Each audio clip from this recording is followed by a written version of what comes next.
Okay, Yo, and we are live. This is Chris Sarda, Angelo Soboro. Wayne might be joining us in a second. This is the Chaotic Sports podcast or live chat, whatever the hell we're doing now on YouTube. You can find us at Chaotic Sports on Twitter, at Chaotic Sports Podcast on Instagram, and right here on YouTube is where we've been doing it lately. what We if they did want to see some a of our old stuff from our old we podcast? well, that's a different story. I'm in the middle of opening the show, though. Um, you made me forget what I was going to say. Okay, at Chaotic Sports, no one wants to hear your old stuff, dude. It's about like what happened that week in sports. Uh, I at, guess. at Chaotic Sports Podcast on Instagram, right here on YouTube where we've been. Wayne will probably come up in a little bit. We had a great talk yesterday. I think it was just a real fun hour and a half chat that hopefully we can do more and more. But that was just whatever. We talked everything from Bloodshot to Tony Ferguson to whatever. On Sunday nights for the next 3 or 4 weeks at least, 5 weeks, right? 5 weeks. Yeah, I was about to say we got some more episodes of that. Yeah, so it's 10 episodes total. We're gonna go live at this time after the episodes air and talk about the Last Dance. This is gonna be the post game report. Hopefully Wayne doesn't derail this stuff with a bunch of goat. The same goat question: who's the best ever? Is hopefully he doesn't derail I mean, this stuff. he's gonna jump in that box to the left of us pretty soon. I figure, He probably will. the Brady Bunch box.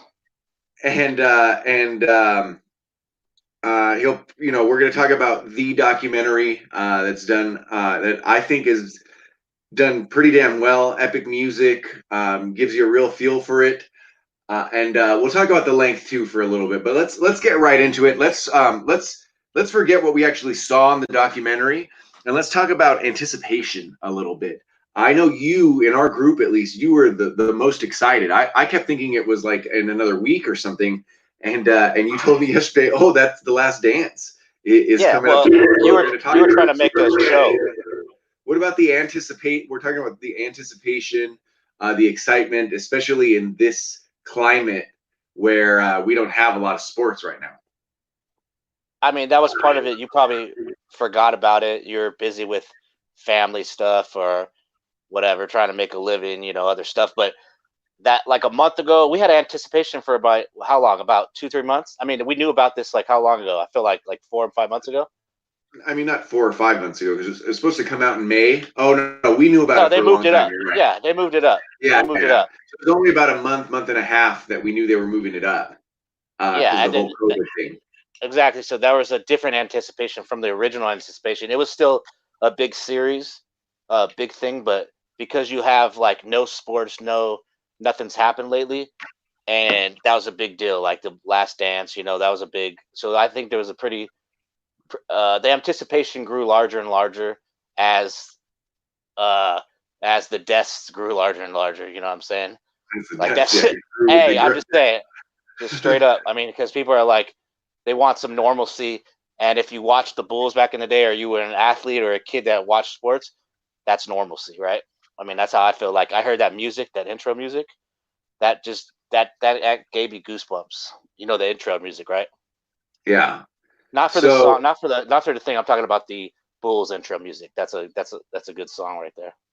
yeah, so for me it was for me it was just generally an event, like something that everyone was excited for. I mean, there were something like 40,000 tweets hashtag the last dance or something within like a small period of time on Twitter. Like it felt like the sports community, like we're a sporting nation, we're a nation that loves our sports.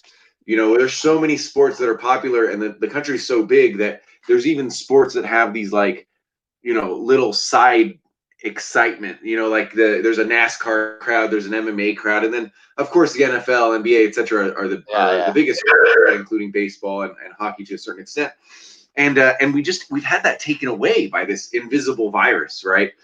And this documentary coming out, and I got to say the marketing was great. The documentary didn't disappoint at all. This documentary coming out felt like, oh, we need to get back on Twitter. We need to live tweet. We need to talk with other people about it. And it's really weird because the event is a documentary. Yeah, the event is like, can this be our It's not a NFL championship football? game. Yeah, What's it's up? not a championship game. It's not a it's not a No, championship game. It's not a big matchup. It's a documentary that sports fans are getting excited for. it's like Game of Thrones every Sunday, but we've seen it before, but we still haven't seen it. Yeah, yeah. I want to get into that actually. What you Yeah, just said. because In a you know what second. you're seeing, but you really don't know what you're seeing, so it's kind of still Yeah. fun, you know. Yeah, so the anticipation was definitely intense. I was very excited. I told my wife I'm blocking out these 2 hours. I'm watching it on the TV. A lot of times I'll watch, whatever on my phone or my computer. I'm cool enough with it, right? Like, I mean, I've just gotten used to watching stuff on my phone, and I blocked it out. The TV, I'm watching it for 2 hours. I'll watch the baby. You do whatever you want, but I'm gonna watch this show, But you and lied to her, though. You lied to her. To an extent, I think you lied to her, and you knew you were lying to her because you said two. You said 2 hours, and it was actually 4 hours. So it was like it was a bit of a lie, but why is it 4 hours? I mean, the Why two is it? hours of the show and a few hours podcast. There's my wife. Oh yeah. Oh, who's that beautiful woman? Oh, okay. That's hello. Hi. Hello. First compliment I heard in months. Oh man, I just saw some random. She's lying to like 6 billion people. That's okay, man.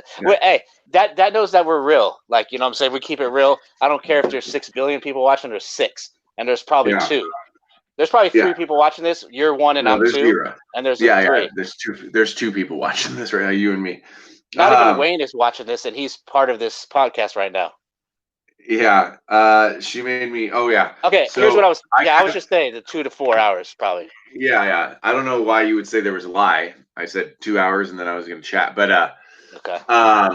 So I mean, it was a big enough event that I just went ahead, cut it out. I'm gonna watch this, and to be honest, like it's a really.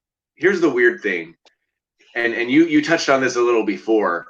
It's an event we're excited, but you know the story. There's only one big fact, which I'll get to in a second, that I didn't know. But as I'm watching, I'm like, I know a lot of this. Maybe there's a little bit more on Kraus, than I remembered from when I was a kid. I was watching basketball games only. I wasn't like into like the silly politics. Maybe there's a little, but I knew the Kraus stuff too. So Well, we knew Kraus was like what did you some think about that? geeky weird guy. Yeah, what did you think about that? The fact that for the most part, like 99% of it, whatever it is like stuff you actually already knew, at least in these first two episodes. So, I mean, it was stuff that we knew, but we didn't know all of it, of course. So you figure like there'd be a few things we didn't know, and we don't know their story. And it's like basically, it's like watching Casino or Days Confused. Like I've seen that movie 20, 50 times, but I keep watching it over and over.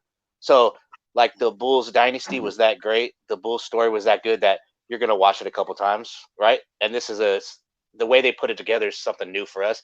Plus, you can't go anywhere or do anything, so it's like it's either this or Jeopardy or Ozark. You know, and I've seen all the Ozark. Well, there's a million things to watch still, but the event part pulled me in. I mean, I guess you're right. Hey, you know the story already, but they're gonna tell it to you in a certain way. In episode 2, I got Michael Jordan's true feelings about Scottie Pippen not wanting to come back after an injury. You know what I mean? So there's little things like that. I think that the biggest tidbit that I didn't know, which maybe you did, or it's going to surprise you. I tweeted about it too. I don't care if I don't know shit. Is I didn't realize Jordan played in the Olympics. Yeah, I know you were going to say that. Yeah, I didn't realize that. Did you know that? Now I knew he did, and like Marley and Stacey Ogman played for the Olympic team, but of course, like you don't know exact years. You know, a lot of these guys like 84. No, I'm just saying, like a lot of those guys played. I don't know every year, every guy. I could think 84, but it's 86 or whatever. You know what I mean? But Bobby Knight also talked about Jordan. I know. I'm just saying, Bobby Knight talked about Jordan a little bit, so you might have known, you might have knew about it before. You just forgot.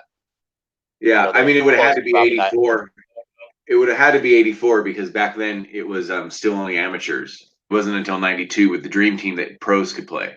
Yeah, so in maybe Ogman played in 88. Yeah, he probably played in '88 before he went. Yeah. They had to play before they got into the league. You know what I mean? Yeah. So I didn't know that. I'd actually like to go find those games and see what players were on there. I know I put watch later for the 1982 championship. North Carolina won.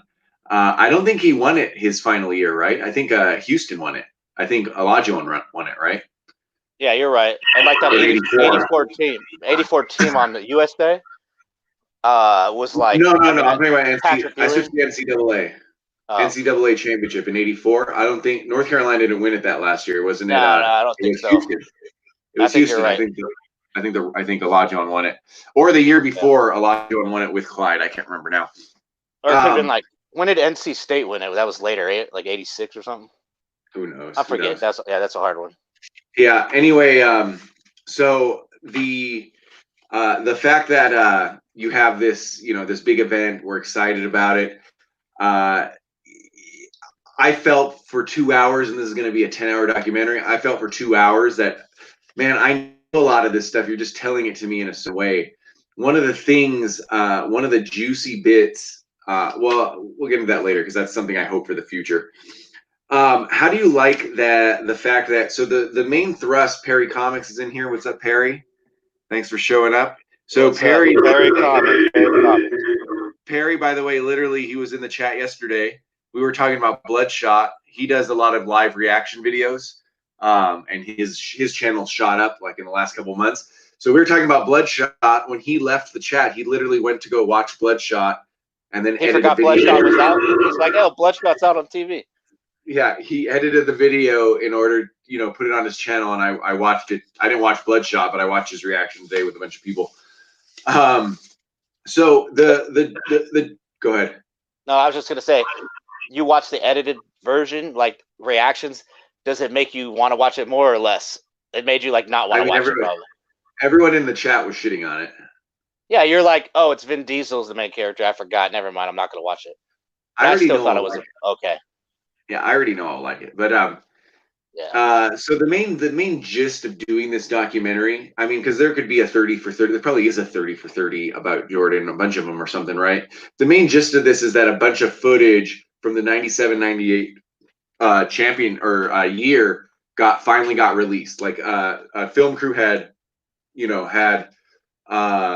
unprecedented access, apparently, right? And Jordan, the only rule is that Jordan had to approve of using the footage.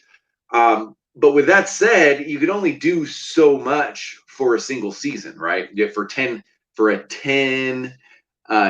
episode documentary. Yeah. How did you feel in the first two episodes? The way it seemed like that the 97-98 season was sort of like the stranglehold, the center that held everything.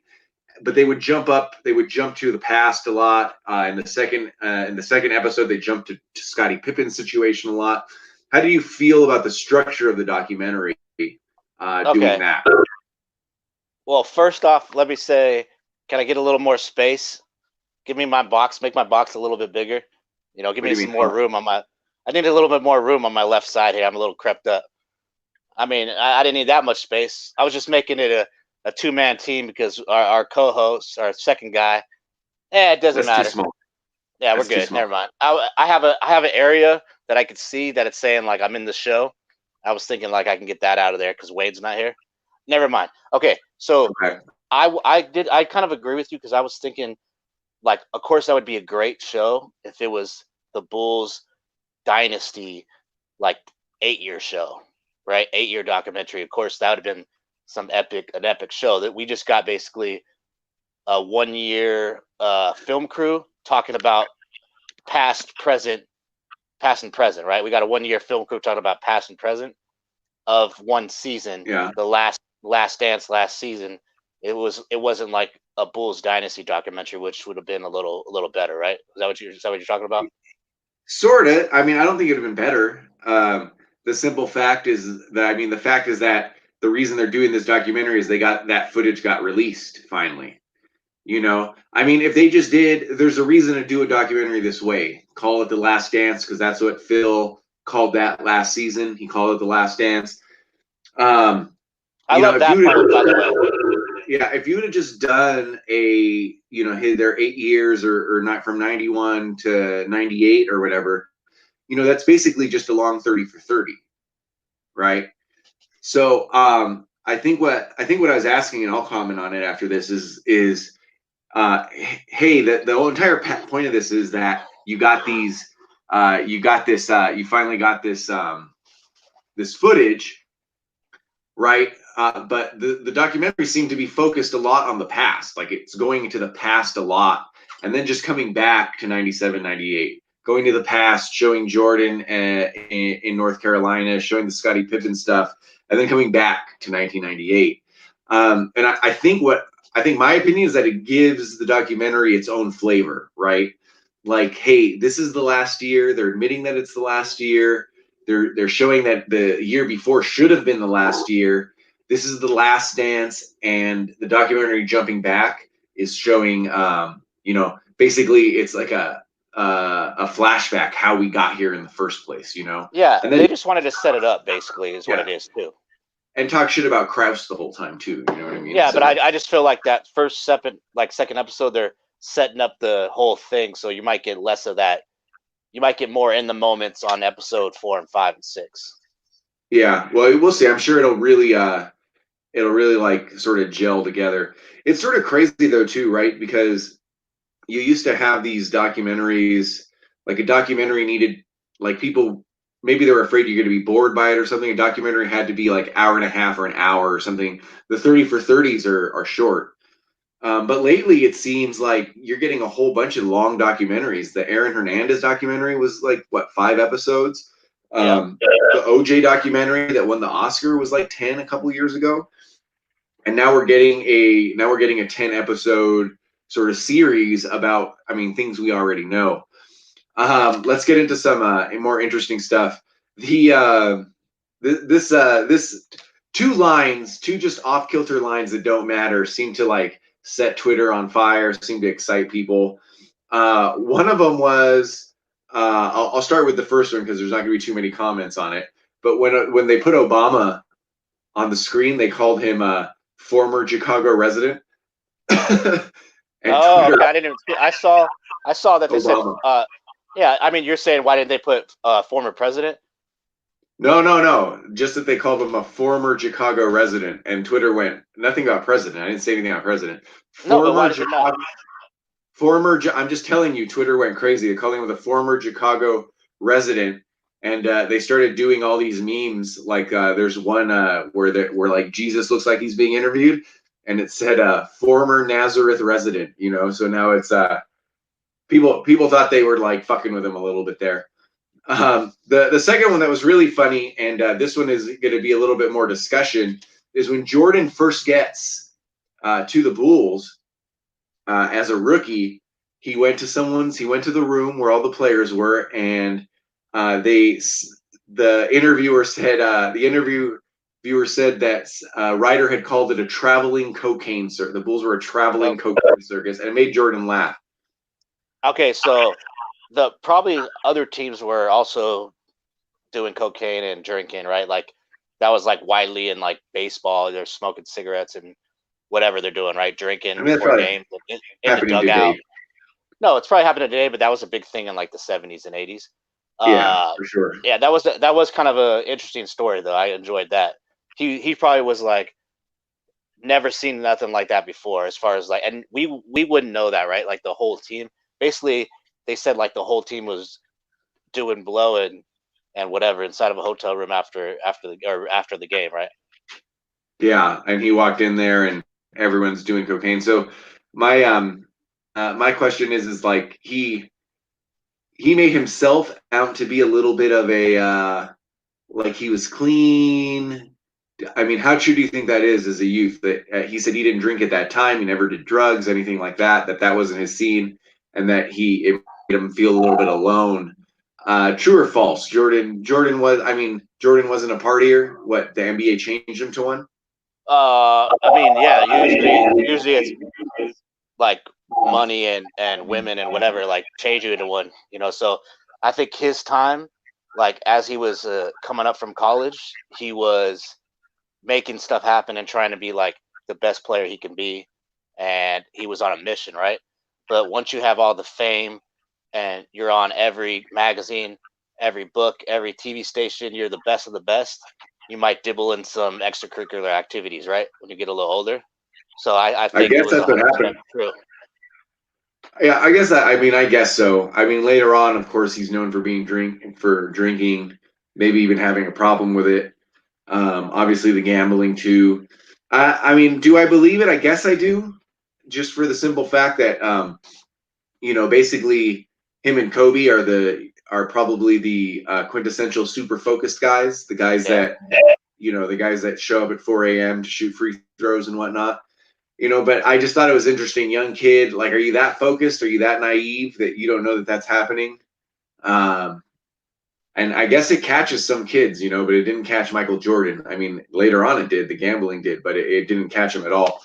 I mean, if Those you're were trying to if you're trying to tell me, did he leave the room? Like, did he walk in the room and walk out the room 10 seconds later? Probably not. I don't think he did. I don't think he did a couple rails. You know what I they mean? made it. So He made it sound like he walked up and left. I gotta go, guys. yeah, so we're Um, somewhere in the middle. I don't think he did any. I think he might have watched a little show, if you know what I'm saying. There was a couple females there. He probably watched a couple minutes and then walked out. I don't think he did any snow or nothing. You know what I mean? So I think it was true what he was saying. He just stayed in the room for 5 more minutes. How about yeah, that? A little. Let's meet in the middle. yeah. I mean, he definitely fucked a girl. He had to do that. He had to do that. Pro- I mean, that which could be true. He probably went in and went out, but he just took It one makes with it him. sound like he went to concentration or something like that. Yeah. That was pretty good part of the show though, because none of us really knew that. I mean, I didn't know that as far as that story. You know, what I mean, I knew the Yeah, sports back in the day were a little weird. I went and seen if if I could buy travelingcocaineCircus.com. Spoiler alert, it's taken, unfortunately. Like, is it? Oh wait, Does it say when it was taken? no, it doesn't. Traveling Cocaine Circus. Oh, traveling cocaine circus.vegas. That's $20 a year. Chicago cocaine circus. Chicago Bulls cocaine circus. Yeah. Anyway, I don't know what I would use that for. Like, So let's get into some of his other vices. Now, if you consider the fact, um, if you the only time they mentioned, at least in these two episodes, the only time they really mentioned his gambling was when he golfed with Danny Ainge and he lost a little money, and then they showed him beat classic Jordan after that. The next day that he couldn't miss a shot, Larry Bird called him God and stuff, and we can get to that kind of stuff in a second. But that's the only time they really mentioned the gambling so far. Now, if this is a documentary that Jordan had to like give the thumbs up on the footage, I mean, I think that's probably the really interesting stuff is Jordan's problem with gambling, how it took him out of the game, and that whole story. How much of that do you think we're going to get? I mean, I'm hoping we really get. To me, whether this documentary is an A+ is whether it really gets candid about the gambling. yeah, I mean, the gambling so far wasn't a big thing in his life as far as what we know. I mean, he was just messing with a buddy, $5 a round or $5 a hole, maybe, like just having Probably fun. 500. Which anybody does, right? It was like the big time gambling, like crazy stuff was before he went to play baseball, and like we're probably going to get that in episode 6 or 7. So So far, it's true to form. you do think we'll get it though? You think Jordan will have given the A-OK on that on getting deep into the gambling stuff? Yeah, it's gonna tell us a little bit about it. It's not gonna break it down for everything probably, right? But I think we're gonna hear about it. A little bit. Well, Yeah, I think that's going to be the big thing is that how much we get into his problem with gambling. Because if there is a weakness, I mean, if Jordan has had a weakness, it was that. Technically, I mean, if you really want to, you want to call Jordan the best player ever, but he had no points and no rebounds and no assists for 2 years. You know what I mean? I'm not saying that Kobe's better than Jordan, but Kobe never lost focus, and every injury he continued to be focused to get back on there. So well, Kobe Jordan lost really. focus. In Colorado, he lost focus, Yeah, didn't he? He lost focus. we're not gonna get into Kobe. No, I'm just saying We're his not gonna thing get was into Kobe. women. Jordan's thing was gambling. Everybody has a thing, right? I Yeah, would say. I mean that's not the same. That's not the same. He never lost focus on the court. He never had to stop. He never had to stop going. He never had to stop playing basketball. He always wanted to play basketball when he was injured. It was always focused on getting back in there. Well, Jordan Which, never lost focus on the court. I don't think he ever lost focus on the court. He just lost I mean, focus he off the literally court. did. What took him He off had the 0 court. points. He had 0 points for 2 years. That means Yeah, but he lost didn't focus. lose. No, he didn't lose focus on the court. He lost focus off the court, which took him off the court. That's different. Yeah. So that means that if you're not on the court, that's it. You know what I mean? That's a big chink in his armor. That's 2 years of playing that he lost. You know. That is. Then he came back and won 3 in a row, so that just put the honor back on. Yeah. I mean, he didn't win it. The whole team won it. But yeah, you're right. So I think I really want to see the gambling stuff. I really want to see Jordan talk candidly about it. The problem is that Jordan doesn't have to. Like, he's rich playing basketball. He's rich after basketball, being an executive and selling all his stuff. You know, it's like he could keep that personal and not be that big a deal. It isn't like when Pete Rose needs to like go, okay, I got to sell books now, guys. So I got to tell the truth finally about what I did. You know what I mean? Well, I just don't think. Go ahead. Pete Rose is what? He doesn't No, I was deny just it saying. now. No, but Pete Rose he's doing books. He's trying to get people to do signatures. Like, he still needs to get into that shop, that picture shop at Mandalay Bay to sign autographs too. That's what I'm saying. So Jordan doesn't have to. So that's what I'm saying is that I don't think. I mean, obviously they're going to mention the gambling stuff, but I don't think that we're going to get. I don't think that we're going to get the candid, like the truth, a documentary. Like, you know, the documentary about Aaron Hernandez went deep. Like, it wasn't afraid to ask or paint Aaron Hernandez in a certain way. I think this documentary will be. Well, that documentary, the guy that you're talking about is deceased, so that's a little different too. I mean, they could get a little weird, and nobody's really fighting it, right? But what I'm gonna say about Jordan is Jordan's like Trump. He doesn't really care. I think like he's got the money, he's got the billions. He doesn't really care what you think or I think at this point. So I would disagree with you. Like, he might go deep because he could do anything he wants right now, and it doesn't matter. He's not trying to change anything. His whole life is already complete, right? He's got everything. Well, I agree with you on that, what you just said, that last sentence, and I think that's the reason he doesn't need to go and talk about it. Like, he's not like Trump. Trump wants to be in the limelight. Jordan, not so much. He's already rich, doesn't care. I didn't mean it like that. Him talking, that's what I'm saying, though. This would just paint him in a bad picture. Him talking about gambling will only bring him annoyance. You know, that's why I don't think we're going to get that much gambling stuff. I mean, it's going to touch it because it has to, but we're not going to get the super honest, like, controversial talking points with the gambling. Yeah, it's just that it's not that he's trying to be in the limelight. It's that he doesn't care what light he's in. He could say what he wants, and he doesn't care what people think. That's kind of like how Trump is. So Jordan, I feel, is doing it all. I don't think Jordan's like that. Okay, I mean, maybe he doesn't want to get too crazy because he's still running the team and stuff. But I just feel like you could be a little right because he's still running the NBA team, right? And he's running an NBA team too, yeah. Yeah, so you could be right because of that, but I just think I think he might dabble in it because he doesn't care what people think about him. Yeah, I mean, Trump is Trump's more like the Tiger King. Like, he wants to be in front of the camera.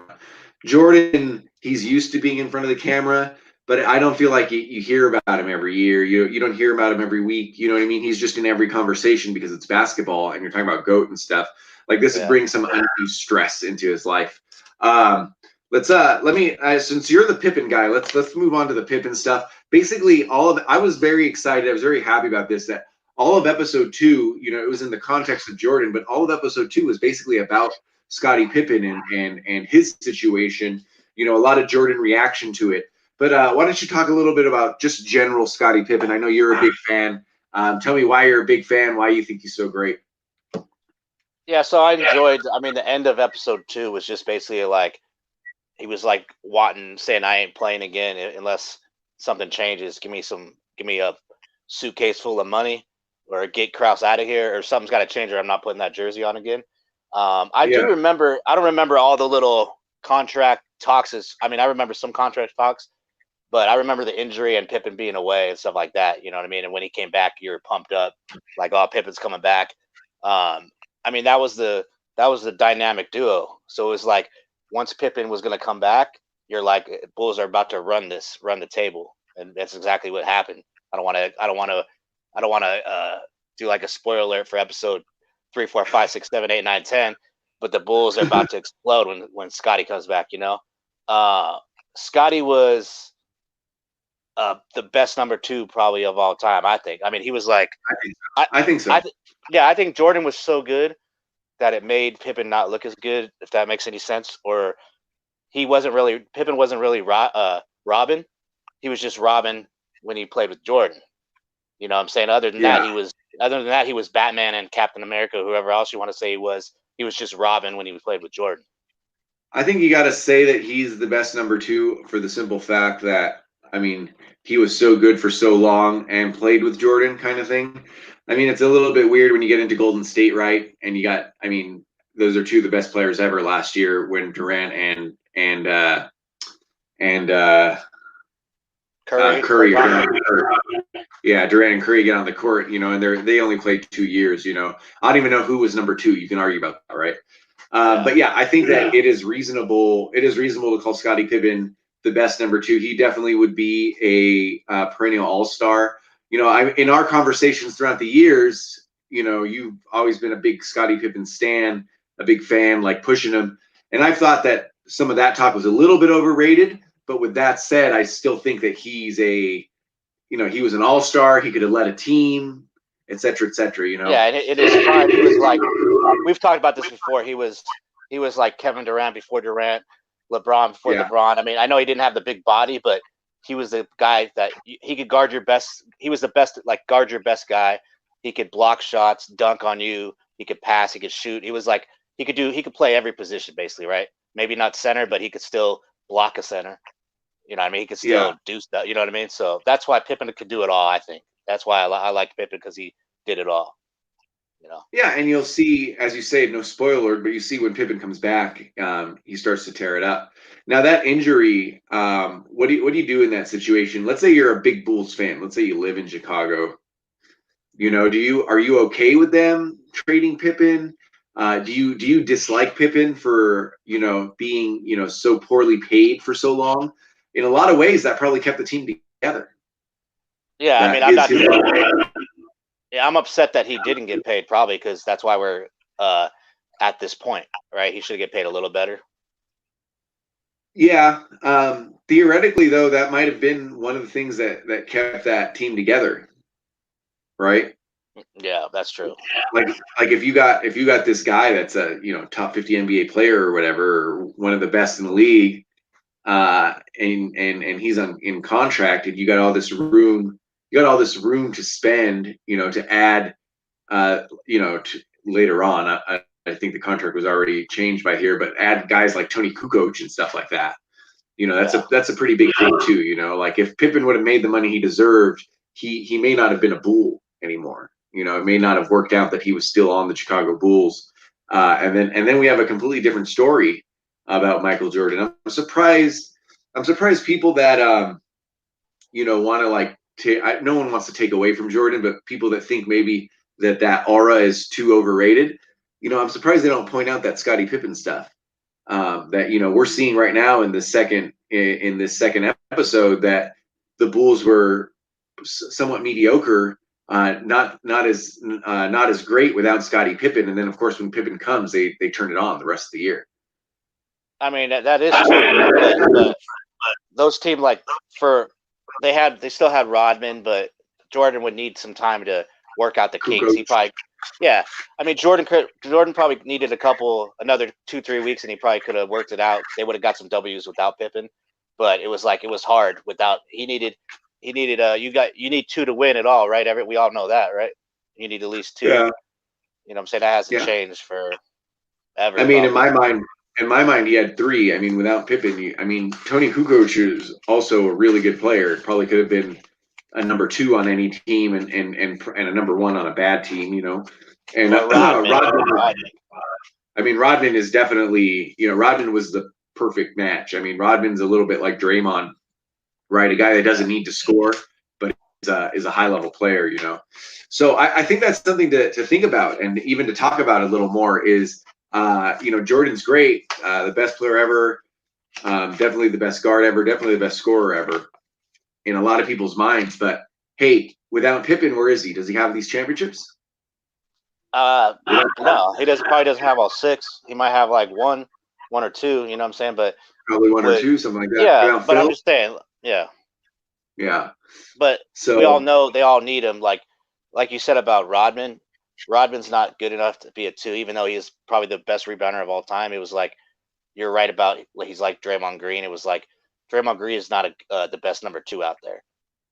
You know what I'm saying? You yeah, need even though so you need I you think need a they're different. twos. I think at their height, both those guys are twos. I think when they're playing at their height, they're both twos. Especially if you have like a specialist 3-point shooter or something out there. But Yeah, they're you different a kind lot of of they're a lot of different pressure kind of two. scoring though, right? A lot of pressure scoring if you have Rodman. He gets your rebounds, but he's not putting 25 up, 30 up. You Yeah, know what I mean? he's not gonna put 25 up, and Draymond might have flashes of that, but not really. Won't often do it. So, Yeah. um, what are your after all this anticipation? We finally watched this. We finally watched the first 2 episodes. What are your feeling in general towards the documentary? Like, are you excited? Are you excited to watch this on Sunday? Are you excited to do the stream again on Sunday? I mean, I'm still excited, but one part I didn't like is why you gonna mess with us and throw commercials at us? You know what I'm saying? I thought we were getting no commercials, to be The honest with you. commercial. Why would you Yeah. think that? It's not Netflix. I mean, it was produced by Netflix and ESPN. I mean, It wasn't produced by Netflix. It's people outside the U.S. get to watch it on Netflix. Oh, okay. I thought it was partly with Netflix. That's what they said. They're Yeah, like, I mean, I'm sure uh, they threw out. I'm sure money got thrown in by them. You know what I mean? But people outside, I wonder if I hope they don't get all 10 episodes. Obviously, people outside they probably get 2 at a time, like we so they did. don't As I said, spoiler us. a day. If you were in Canada or you were in Mexico, you would get no commercials there. But hey, it's ESPN, dude. You got commercials during your 30 for 30s. You got commercials during your NBA games. You got commercials during Sports Center. No, that's true. I honestly didn't think it makes sense. But I honestly didn't think we were getting rocked with. Maybe we were gonna get rocked with a couple, but there was a lot more commercials or none. I basically thought none, or you could have got a couple, but it seemed like there was like a regular show. We got like every Yeah, 5 minutes, you know. it was definitely a regular show. It was more than every 5 minutes, but yeah, people Yeah. on Twitter, people on Twitter too, were very surprised at commercials. We've been trained to just pay our $10 to Netflix or $8 to Hulu or whatever, and and when we see commercials now, we're like, Well, yeah, you're right. ESPN has nothing else to show. I know they're trying to get paid, you know what I mean? yeah, But it's like they have nothing else to show except The Last Dance. So just show us The Last Dance. I know they're trying to pay the bills, what but doesn't it go the other way? If the only thing people are going to really come to watch is The Last Dance, don't you really want the commercial time there? That's where you're going to be able to sell the most commercial time. yeah, it's like the Super Bowl. I mean, you want commercials, right? Yeah, in this case. So Nobody else is anyway, doing nothing else. huh? I said nobody else is doing nothing else just like the Super Bowl. Basically, everybody was watching. What else is everybody doing? Yeah, so throw those fucking Everybody was at commercials home. on. Yeah. Anyway, I think that's good. 45 minutes. Let's we talked about post game show. We'll probably get on. We'll have more news. We'll hear more reactions afterwards. We can get on in the middle of the week, or we can talk about them next week in the post game show. Have more ready. We'll have 4 episodes then, so we'll have a strong we'll have a strong base to know where the documentary is going in general. So, any closing comments? Well, I mean, for you, what were you thinking? It was just kind of. I feel like you thought it was going to be a little better than it did, or didn't really tell you nothing. That you knew it all. You knew what was gonna be on, like we talked about earlier. You're not really. Yeah, like okay, so far I'll tell you this, that the documentary feels like something I could have pulled up. There's probably a bunch of documentaries about the dynasty and Michael Jordan on YouTube right now that people produced on their own. I already talked about the gambling stuff. It's not like I want the dirt. I want the stuff I didn't know, in the interviews with Jordan. I don't know that we're going to get that. I do like talking about Krause more, I guess, like talking about the front office stuff. Because when we were kids and we're watching this, we know what Ahmad Rashad tells us. You know what I mean? And back when we were kids, we didn't have like all the talking heads and the news and the 24-hour news cycle. The internet was still sort of new. And if you were poor, like you and I were, we had friends that had the internet. We didn't know what we were doing on the internet yet. So it's like a lot of that stuff, I guess, is good. I guess I could have found it all out. But if it tells me that story well, then I'll like it. But yeah, somewhere in the middle of this, I'm like, oh, this is stuff. This is mostly stuff I know as a sports fan, organized in a cool way. Like I started to feel like I'm here because it's an event, because that's also fun. Like this is a sporting event right now since we have none with COVID and stuff. It was like our game. It was like our game, our Yeah. game 2 of the finals. Basically, it was something you're probably gonna watch. Yeah, exactly. It's like that's what it felt like. It felt like game 2, not game 7. It still felt like the playoffs. It was still an exciting playoff game. It's still something I really want to watch. It was more of a game 2 than it was a game 7. So Yeah, real close. Yeah. and you're not quitting the series. Like, there's no way you would. No. There's some TV series that you watch a few episodes and then you just forget about it, and like 6 months later, you're like, oh, that show, I forgot about I almost finished that show. You're definitely gonna watch these in the moment, right? Oh yeah. I definitely like it. 100% love the show. It's still an A-, still right up there. But you just realize that, oh, this is a story I know. I already know this story. Yeah. Anyway, let's wrap it up. This was the post-game show. That's Angelo Saboro. I'm Chris Sarda. Maybe we get Wayne next time. We'll see. You could find us at Chaotic Sports on Twitter, at Chaotic Sports Podcast on Instagram. Did you post those photos today? Yeah, we're rocking, man. We're good. We're on we got some stuff on Twitter. We got some stuff on Instagram and YouTube right now, right? So we're covering all our bases. Perfect. So we'll start hitting the audio podcast again. We'll start doing it all. Come be with us next week at noon Pacific. What is that? 3:00 Eastern, where we're going to do another hangout, and then 8:15 Pacific, 11:15 Eastern, where we'll do another post game show for The Last Dance for next week. Anyway, guys, thank you guys for watching. Angelo, thank you. We will see you next time. See you later.